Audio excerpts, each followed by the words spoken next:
Assalomu alaykum. Opa, yaxshimisiz? Salomatmisiz? Uzr, ozgina kuttirdik-a siz-a? Uzr. Opa, mana yana sizga olib kelyapmiz-da Vitawe mahsulotini. Ilgari ham olgan ekansiz. Opa, buni olishdan oldin farzandingizda nima muammolar bor edi? Ishtahasi yo'q edi. Sudurga berardi qanaydir ba'zi paytlarga. Shuni olib chena qildirdik, Allohga shukr yaxshi. Bo'yi o'sdi, ishtahasi ochildi, yopdi. Bo'yi qanchaga o'sdi? 5 sm. 5 sm. Bu rezultatni qanchada ko'rdingiz 5 sm-ni? Bir oy bormasdan, bir oy davomida. Bir oy bormasdan 5 sm-ga bo'ylari o'sdi. Bo'ylari o'sdi. Yana nima o'zgarishlar bo'ldi? Shustrib bo'ldi. Vitaminlar boy ekan. Kattakon rahmat sizlarga. Opa, bu o'zi mahsulot bilan sizni kim tanishtirgandi, kim tavsiya qilgandi sizga? Kelinay, yangamni tanishtirdim mahsulot bilan. O'zlari olib ichirganlar-da. Ichirmaganlar. Qo'shnilar ichirgan ekan. Keyin shuni menga maslahat berdilar. O'g'limga qiynalib yurgandim.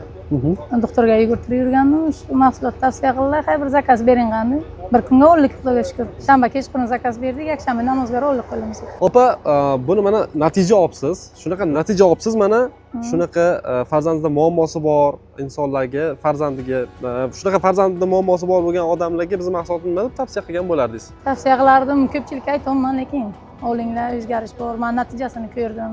Ikkinchi o'g'ilchamga ham olmoqchi edim. Mana Allohga shukr, sovg'a berishdingizlar. Ikkinchi o'g'ilchamga ham ichiraman nasib etsa. Zo'r. Katta rahmat sizlarga.